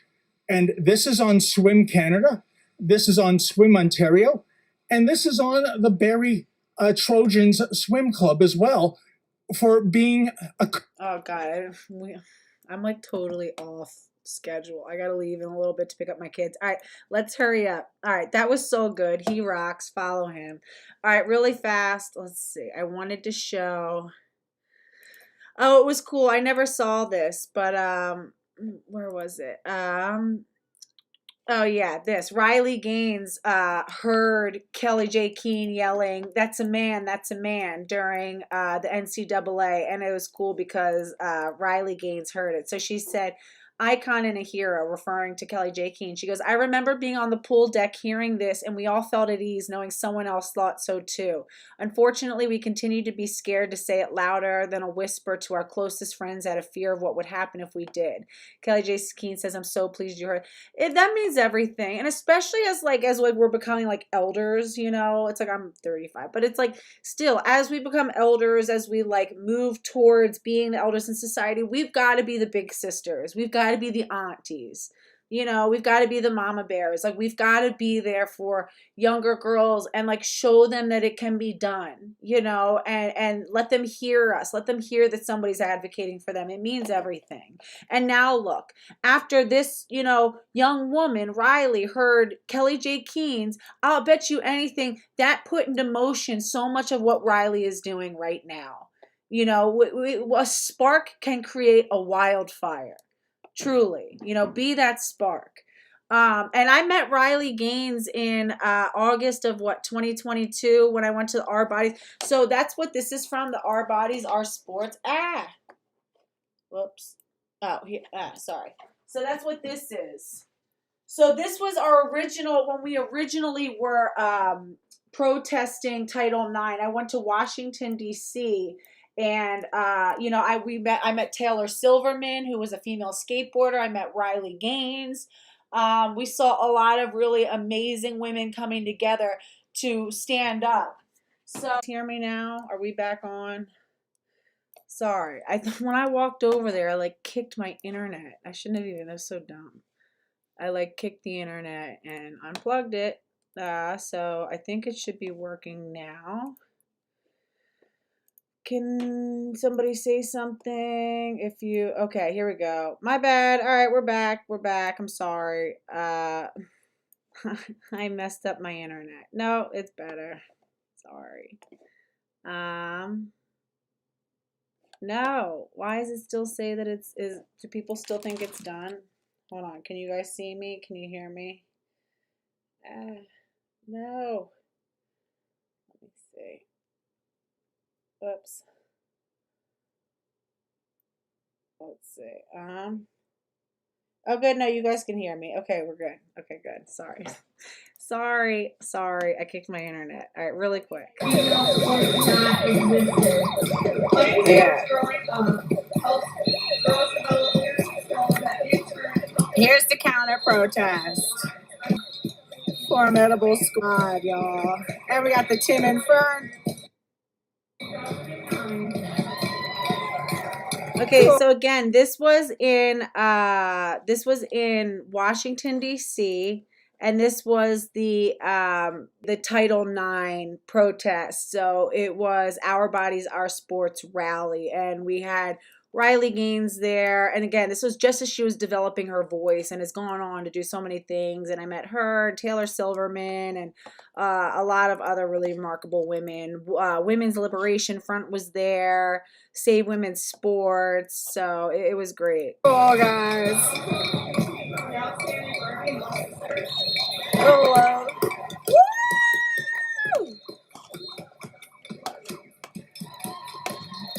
So this was, Trantifa, of course. Well, I put under Rue with an R. That interprets on the basis of sex to include sexual orientation and gender identity. The effect of this will make a girl guilty of discrimination if she objects to undressing in front of a male who identifies as a female. This is a perversion of the protections guaranteed by Title IX.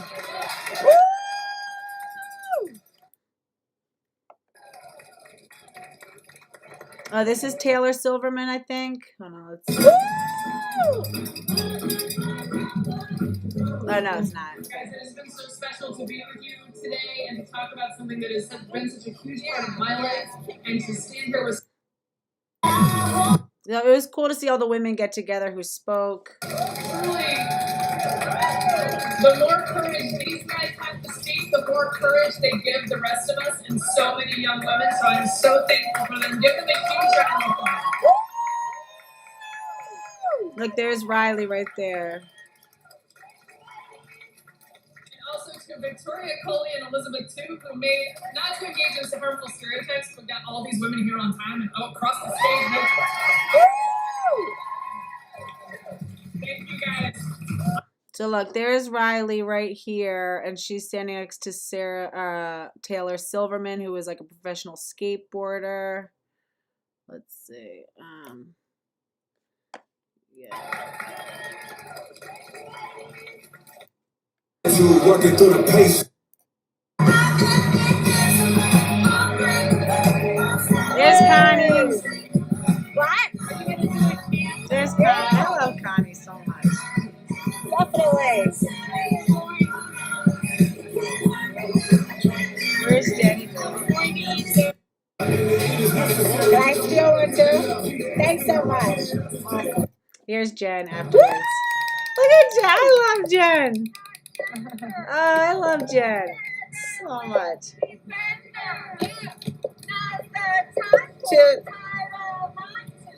Hold the line. Woo! Oh, Jen. Oh, Jen.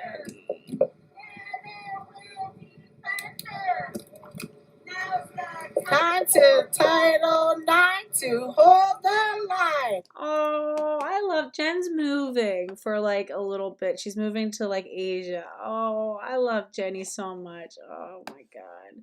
And Connie. Like, they're like the reason that I got into boots on the ground. And she's just was really done so much. All right, so let's see. So we've been fighting this Title IX thing for a while, and it's culminated in do not belong in women's sports. Let me say it one more time. Men do not belong in women's sports. The simple fact is that this... So here's when Riley and other people went in front of the House committee basically to discuss Title IX, and this is them speaking out against Title IX. And this happened 6 days ago. That this needs to be said out loud is really kind of a sad reflection of where the other side is on this issue. There should be no debate about this. However, we are here today because the Biden administration is choosing to ignore the truth, and I might add the science. The truth is that by allowing biological males to compete in women's sports is fundamentally unfair. Okay, so now listen, this other woman who unfortunately is from Pennsylvania, which is where I'm from. Listen to this ridiculous, like, from this next lady, okay? Just listen to this. We're likely going to be forced to listen to transphobic bigotry. It's so cringe. This woman is so cringe. I'll recognize the ranking member, Ms. Lee, for your opening statement. Ms. Lee? Thank you, Madam Chair. It's disappointing to me that although the title of this hearing implies a much needed discussion, we're likely going to be forced to listen to transphobic bigotry. Because actually, protecting female athletes in Title IX is important. Participating in sports provides so many benefits to our young people. Those benefits range from improved mental and physical health to enriched life skills, such as teamwork and goal setting. In terms of mental health, studies show that participating in youth sports is associated with lower rates of anxiety and depression, lower amounts of stress, higher self-esteem and confidence, and reduced risk of suicide. Right. So let me ask you a question, ma'am. So when we start allowing men to infest and take over women's sports, what do you think that that's going to do to that self-esteem and sense of accomplishment that you are prizing here, right? What about women or girls who have been victims of childhood sexual assault? Rape victims, you know what I mean? Girls as young as toddlers, as infants, have been victimized by sexual assault. So what about those girls who finally felt like, hey, my body is something more than just some man's plaything. My body is strong. I can accomplish things. I can overcome obstacles. Women who can actually see their bodies as something more than just belonging to the sexual desires of men are going to be thrown back into that. We don't have a refuge anymore from just our whole existence being about serving the sexual needs of some man somewhere, some male somewhere. That's what sports does for girls.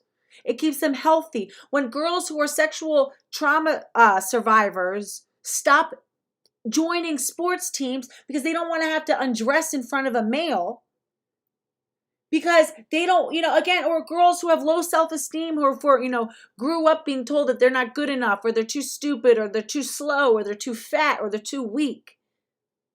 And now they've got to compete a losing battle, a battle. How disheartening must it be to step on the field knowing that you've already lost because your opponent is a cheater and because the entire sports organization doesn't care about you or doesn't care about fairness and just wants to make this a big gimmick, a mockery to get attention and be controversial. Girls are going to stop signing up. It is a tragedy, an absolute tragedy. So why are my Republican colleagues working so hard to prevent our trans youth from participating? Nothing in Title IX has ever prevented any child from participating. It enforces sex segregation and freedom from sexual harassment. Trans-identified males can play with other males, Miss Lee. Trans-identified females can play with other females, Miss Lee. Why is it that we don't have trans-identified females clamoring to play in boys' sports? You know the answer. So how dare you? Every child has a sports team, and that's the one that aligns with their sex. According to the Human Rights Campaign, in just the first 143 days of 2023, elected officials across the nation introduced more than 520 anti-LGBTQIA bills in state legislatures. This is why we need to separate LGB from the TQ and everything else. Because when you say they're anti-LGBTQIA plus whatever, that's so false. That's so false. It's about protecting sex-based rights and identity, right? It has nothing to do with the LGB. And in fact, the LGB is harmed by the TQ. So we've got it. It's not anti-LGBTQ.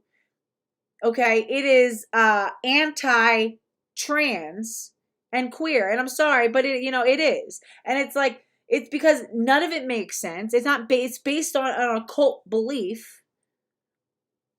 And it poses a direct harm to girls and other sexual minorities. Girls, women, and lesbian, gay, bisexual. Okay? None of that has to do with TQ, and they're all threatened by TQ. 23 states ban trans youth from participating in school sports consistent with their gender identity, with some laws focusing on kids as young as kindergarten. As they How should. competitive is kindergarten? How competitive is kindergarten? Ma'am, with all due respect, as a kindergarten coach of soccer and basketball, I can tell you that the sports matter to these little girls a lot. I have one little girl on my team who I've known since she was a baby, whose parents are going through a really bad divorce. And I remember for a year, and I didn't realize that the parents were divorcing, and I'm friends with both the parents, but I remember there was a year where she was acting out and crying a lot and tantruming a lot. And I kept being like, what's wrong with, I'm not going to say her name. And I didn't understand. And I was like, and it wasn't until I was talking to the mom later and I realized how much familial turmoil was going on in that family. And it made sense now why this little girl was having such difficulty in her body, in her life. And when she joined my team, again, I've known this little girl since she was a baby, and I've seen her, over the past year and a half, change and evolve so much. I've seen her. She's actually started off as not very good soccer player, but I'll tell you what, she's a hard worker and she really follows directions well, and she responds so well to positive reinforcement. And over the course of the year, I've watched her just from being a not so great player who tries really hard to a really good player who tries really hard. And is constantly running up and down the field. And it was like she would keep shooting and shooting and shooting and missing and missing and missing. Towards the end, the soccer balls were finally going in. And it was so amazing to watch this little girl build self-esteem, knowing that what I know about what she's going through, like in her own home life, and to sort of have this oasis where she has control over something, where she can be strong and she can be the center of the attention and the center of the show for a little bit, and have other girls, rally around her and hug her when she does a good job and high five her. And it's like, so to say that it's not that important from the time from kindergarten, I can assure you, you're very wrong. You're abysmally wrong. It does matter. It matters from day one. These kids are not dumb. It's like treating kids like they're just this, like, no, they know and they care and it matters to them. And they cry when they lose and they are ecstatic when they win. And it's like I've seen my girls get so close to each other. And that level of camaraderie would be so interrupted if boys were on the team. All are working so hard at excluding and demonizing a bunch of kids. I think it's important that we raise the voices of transgender athletes, their families, and teammates. I'd like to read a few of their stories written in the first person. The first from Cece Telfer, a professional track athlete, model, and advocate. I was a former D2 national champion in the 400-meter hurdles, and I am now a professional athlete training to make it on the Team USA and represent them in the following Olympics to come. Sports have given me a plethora of things, but mainly sports have given me strength, taught me how to overcome fear and stand up when defeated. Sports have given me collaborative skills that was developed throughout the years of being an athlete and having teammates. Sports taught me how to stay focused and committed, along with the necessary. This woman is such an unbearable clown. All right, let's hear from Riley. I would ask you to please wrap up. I now recognize Ms. Gaines for her opening statement. Thank you. My name is Riley Gaines, and I'm an ambassador. Yeah, it's amazing how ever since like trans participation in sports, we've seen they always talk about, oh, why are you so obsessed? There's such a small portion of the population. Yeah, for being such a small portion of the population, they sure are racking up sports accolades, awards, scholarships, opportunities, and funding. They sure are rising to the top. And why is it that we don't see the comparative side with trans-identified females who are, cleaning up male sports awards. We know why. We know why. Why is this only one-sided? You know why. It's so disingenuous. If there was no difference and if it was all equal and it was gender identity is a legitimate category to segregate based on, then we would be seeing equal amounts of trans-identified females succeeding in male sports, but we don't, and you know why. You know why. For Independent Women's Voice, and I'm here today to urge you to protect women's sports and uphold the original intent of Title IX. My story is by now well known. I was a student at University of Kentucky, where I was also a member of the women's swim team, finishing my collegiate. That's the thing. Well, and ODM3 says it's a slippery slope. It doesn't matter if there are a few of them. No, that's the thing. For being such a small portion of the population, they're actually becoming a major portion of so-called female athletes, of athletes who are in female divisions who are winning and cleaning up awards.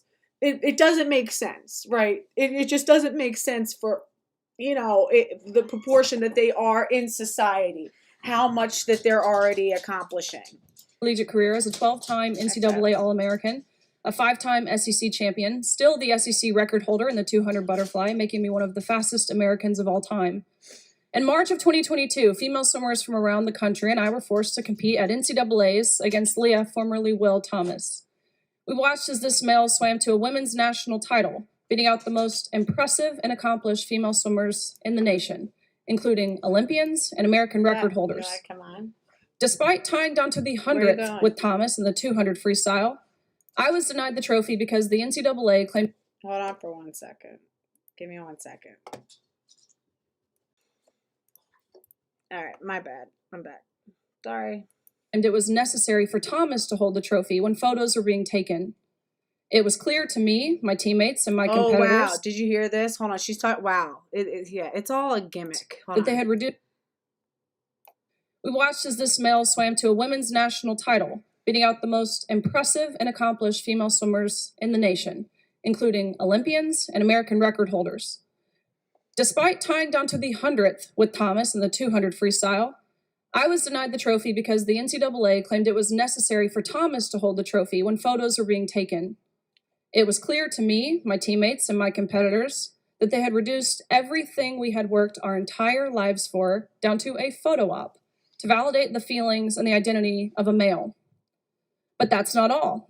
In addition to losing out on opportunities to Thomas, we also had to share a locker room and change in front of this 6'4", fully intact, naked male. And as I've testified previously, we were not forewarned of this arrangement. We were not asked for our consent, and we did not give our consent to this exposure and to be exploited. So I went to go see Paula Scanlon speak. Paula was a teammate. So Riley was never actually on Will Thomas's team. She competed against him.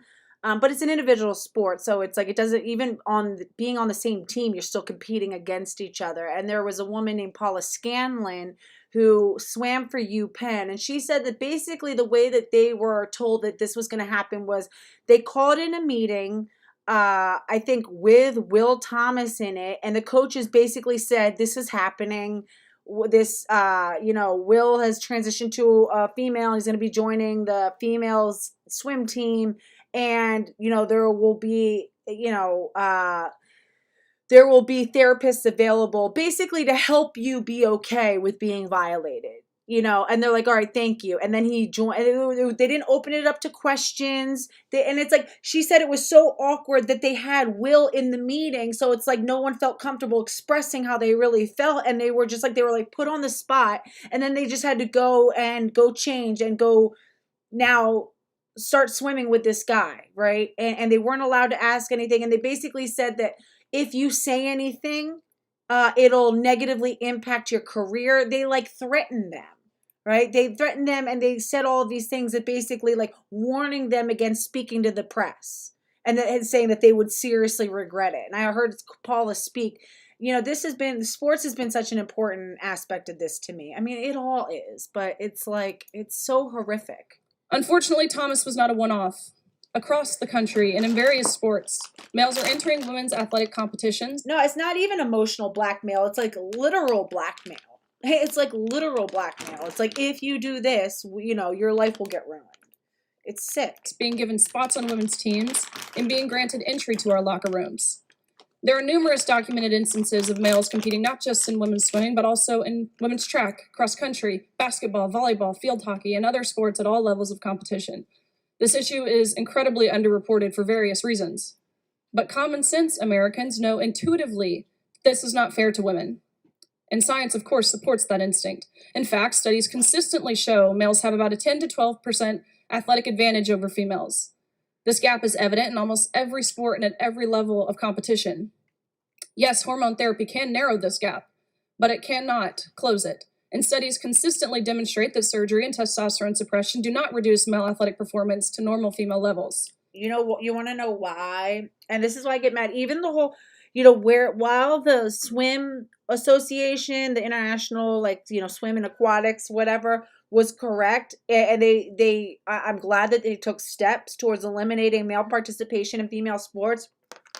Them leaving the caveat of saying that basically if you transition after puberty, then you're banned, when they should have put a full ban on all male participation. The reason why I think that's dangerous is because for these like really hardcore parents, and trust me, I know some sports parents who are like literally insane, and they see it as like their child's ticket to getting into, you know, an Ivy League school or whatever the case may be, or maybe the parent used to be an athlete and it's like their whole life is funneled into making their kid into an athlete.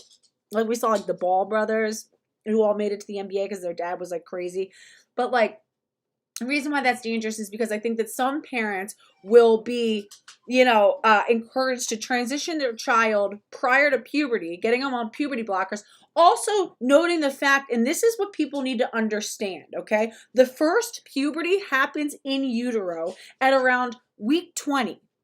That's a time, and it's when genital development happens. So, for example, a male fetus is flooded with testosterone that's actually in higher levels than like the 13-year-old puberty. So by the time you hit your third puberty, by the time you hit puberty at like, you know, age 12, 13, 14, you've already gone through two. The first happened in utero. So you're born already primed by sex hormones. Okay? The damage has already been done. The influence has already happened to your body. There is no undoing that. So this idea that you can transition prior to puberty, unless you're transitioning as a literal fetus, is not possible. Take Thomas, for example. He was mediocre against the men at best, ranking 400ths and 500ths nationally, then dominating all of the women in the entire country by biolinks, might I? Ella, 1000%. So I know, for example, like, I think, what's his name?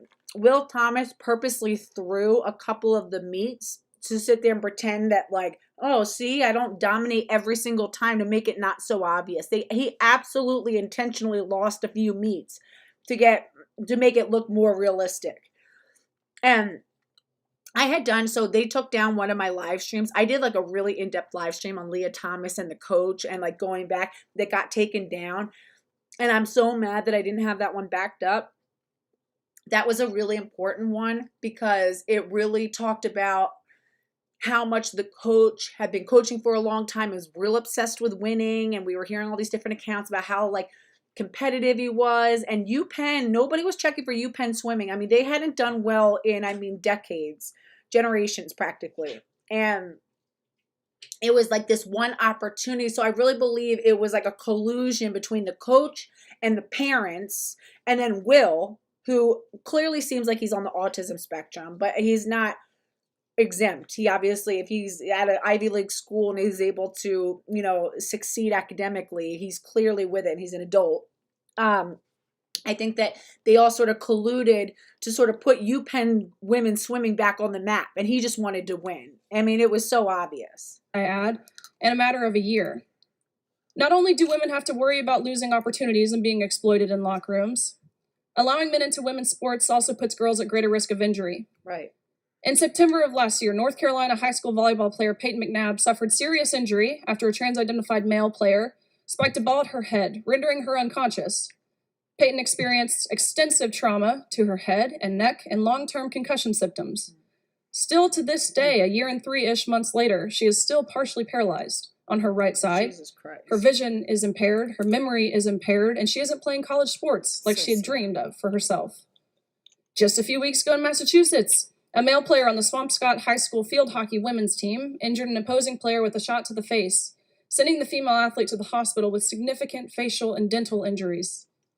Injuries, of course, can and do happen when females are playing against other females, but allowing men to play women's sports increases the likelihood and severity of such injuries.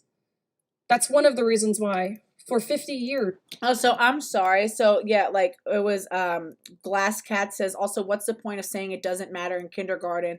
They're also if they're trying to make it not matter in college too. It's not like Miss Lee is proposing an age cutoff. The thing is, it does matter in kindergarten, and I'm going to explain why. There's a reason why parents should stay away from like certain gimmicks, like trying to get your children to read at like a crazy early age and stuff like that. Because our brain, when it goes through development, it goes through these different like developmental stages where basically imagine that it's like a whole row of like locked doors, right? And as you age, a new one unlocks. So it's like reading aptitude unlocks at around a certain, it's different, every kid has some like variability, but it's around a certain time for each child. If you try to rip that door open before it naturally unlocks and is ready for you to walk through it, you can cause a lot of damage. And what happens is that the child's just really not cognitively, developmentally ready for something. It'll really discourage them from enjoying it. Their first initial experience with that thing will be so negative and frustrating that it can really actually damage their whole life of that thing, right? It's the same reason why they say like typically boys actually benefit from being held back a year before they begin kindergarten, because their verbal skills and some of their social skills are not as well developed as girls are. And so when you go into school and these boys are having these girls who can like speak circles around them and who are excelling in school, it's like if their first experience with school is something that's negative and hard and it just feels like they're just, developmentally just not able to succeed, then they shut down to it. Imagine that's how it is for girls in sports. If their first experience with sports is so discouraging, where it doesn't matter how hard they try, they walk on the field already predisposed to lose, already guaranteed to lose. And I'm sorry, but the idea that little boys and little girls are like equal and stuff like that, not really. I see a lot of little boys who, whether it's through socialization, I do know that like we roughhouse with our boys more on average. Parents typically roughhouse with boys more, which, predisposes them to being, more successful in sports and whatever the case may be. But I'm sorry, but no. We had so many little girls who are these cute little like girly girls who come on, you could tell they've like never done anything physical in their life. You know what I mean? And it's great because it's a chance. It is non-competitive and it's a chance for them to like, learn and do stuff. But it's like, if they're just being dominated early on, then they're like, oh, this must just not be for me. We'll find another activity. And that is such a tragedy, So it really does matter from day one. I'm sorry. I don't even really like when Max, you stink. Dog's like bored. I don't even like when I don't even like the boys and girls playing together at a young age, because you can already see the difference. The boys always end up dominating. I've seen it too many times. Max, no, you stink. Federal Title IX regulations have allowed schools to offer separate teams for women and men when the sports are contact sports or involve competitive skill. In April of 2023, the Department of Education proposed a rule that, if adopted, would reverse this presumption. Under the proposed rule, women's sports aren't just for women. They're for anyone who simply says they are a woman, unless a particular school can demonstrate to the satisfaction of the Department of Education that keeping a particular team female meets important educational objectives. The new rule mandates that every school in the country must demonstrate the unfairness of male participation on each specific women's team that they offer and develop rules that minimize harm to trans-identified athletes. But what about the harm to us? Right. Who is working to minimize the harm done to female athletes? If this is not like the patriarchy in a nutshell, anybody who says that like trans rights are feminists' issues, like, is so deranged. Trans rights are male privileges. Why are we only talking about the trans-identified males? We never talk about trans-identified females, and the answer is obvious. The answer is obvious. It's literally in the reason why we have sex-segregated sports leagues and spaces to begin with. Like we started this social experiment, and it's all working out exactly as we all expected it to. Like, hello. All right, I got to go pick up my kids. Let's just see if... Let me be perfectly clear. A school that knowingly allows a male athlete to take a spot on a women's team or allows a male athlete to take the field in a women's game is denying a female student athletic opportunity. And that is sex-based discrimination, and it violates Title IX, regardless of what the new regulations might say. It is my sincere hope that members of this committee will take action to stop the Biden administration's illegal and administrative rewrite of Title IX. Of course, there is a place for everyone, regardless of gender identity, regardless of sexual orientation, regardless of race or what sports you play. There's a place for everyone to play sports in this country. On your sex But team. unsafe, unfair, and discriminatory practices towards women must stop. Inclusion cannot be prioritized over safety and fairness. And Ranking Member Lee, It's not inclusion. When they talk about inclusivity and stuff, it's not inclusion, because you know what happens? It ends up pushing women out and girls out. It creates an environment where women become excluded from their own spaces. That's not inclusive. testimony makes me transphobic, then I believe your opening monologue makes you a misogynist. Oh, Thank you. Fuck I me. now, thank you, That's Ms. what's Gaines. I up. now recognize Ms. Gangsta. Perry for her opening statements. Good afternoon, Chairman Oh. McLean. I got to come back and listen to her. She's amazing. I wanted to really hear from this woman. I got to go pick up my kids. I love you guys. We'll try to finish this later. Keep fighting the good fight. Stand up for girls. Don't give up. The job is not done yet. There's still a lot to do. We need all hands on deck. I love you guys. I'm out of here. See you later. Oh, hit the like if you haven't already. Like, comment, and subscribe. Share. So I'm like eating. Don't forget to like the live stream. It really helps. Share, comment, subscribe. If you want to hit me up on Venmo or Cash App, it's Christmas. That would be amazing. My Venmo is at a slightly twisted female at gmail.com, or it's at a slightly twisted female, or it's at a slightly twisted female at gmail.com. Also, Cash App is a slightly twisted XX. It would mean a lot to me. Thank you guys. I love you guys. I'll see you later. Bye-bye.